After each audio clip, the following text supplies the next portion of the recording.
Okay, so this is a property, as you can see, that has a lot of tree cover, and the canopies tend to all work together, um, which is a good thing. At the same time, you've got to be careful when you readjust canopies or you lose a major part, because it affects the balance of the tree and the rest as well. Now, we've had a failure last year in one part of one of these trees, which is the one behind me, and I'm going to show you typically what causes that.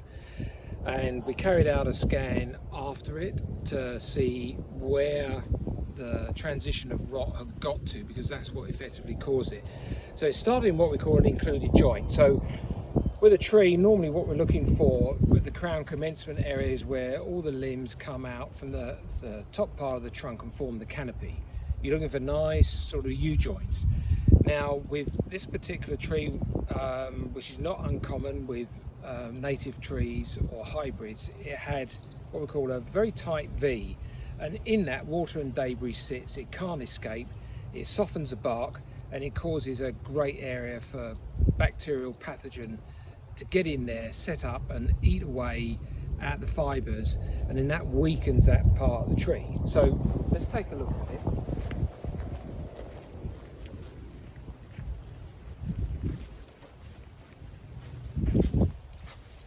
So you can see here, this was attached at this point here, and water and debris sat here, and you can see the tree has tried to compartmentalize and seal it, but it's found its own pockets down into there.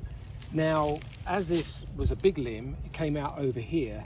The underside of the limb has what we call compression fibers. The back side of the limb has the tension fibers. Now with a tree, the compression fibers are only half as strong as the tension fibers.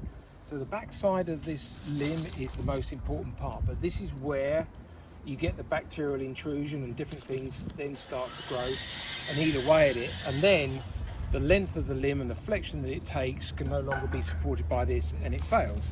Now if you look over there, there's just some of the bits that were left from it. So what we did was we scanned at a height of 80 centimetres. Because I'm English, we're using European measurements here.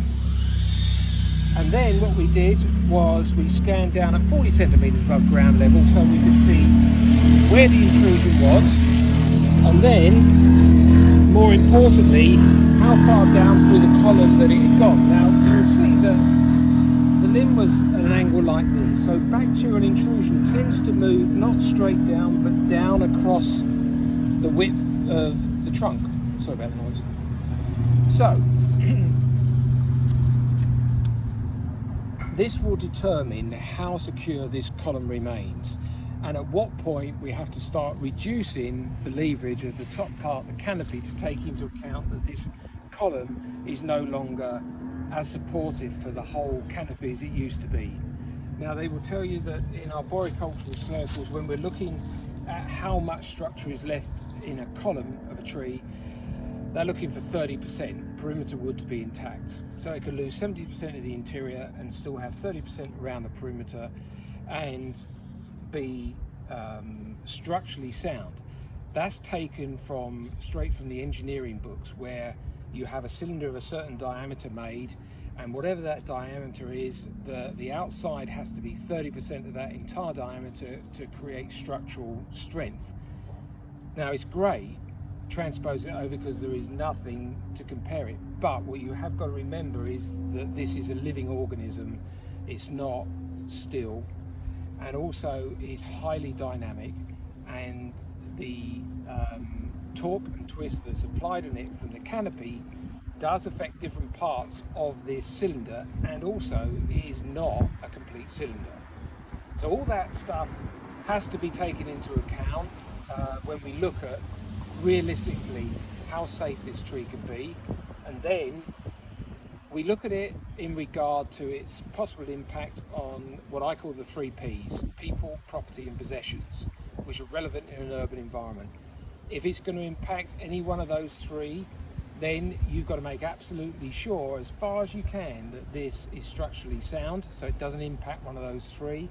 And if it's not, what do you do to mitigate it, to make sure that it's not going to in the future impact one of those 3 Ps.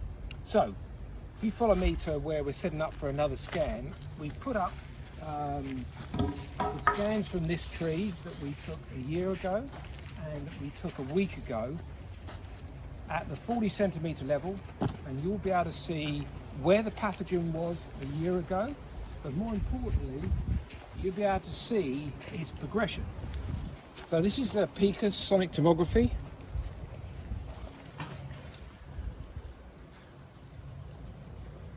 Okay, so let's just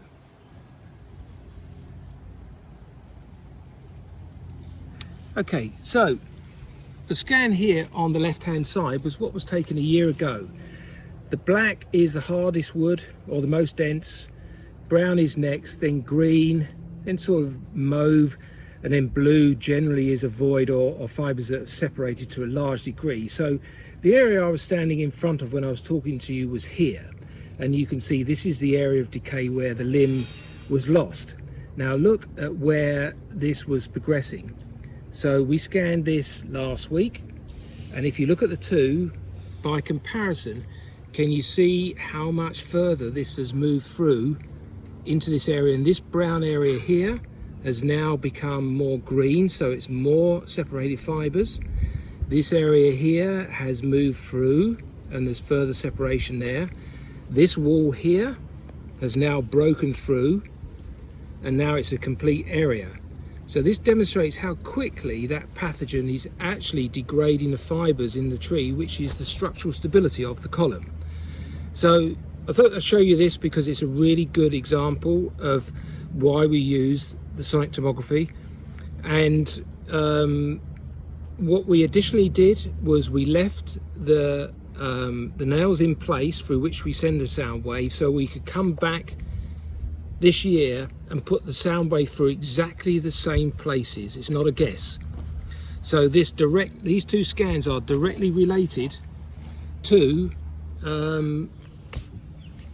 the scanning levels. Now, it's a bit difficult, I know, because we've got sun reflecting on this, but hopefully you can see there's a big difference here to what was here. So this has progressed much further. So we've now going to look at it next year and see where it's moved, but we are losing that 30% perimeter wood.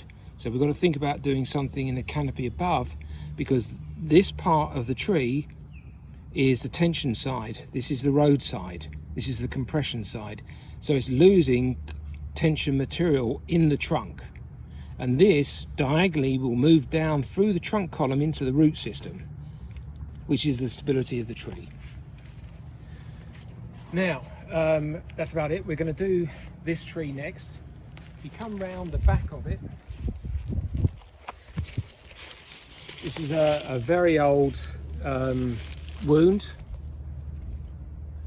and that limb parted company a long time ago, but there's quite a big wound there. We just want to check at the bottom of the wound and see whether there's any pathogen decay going down into the column.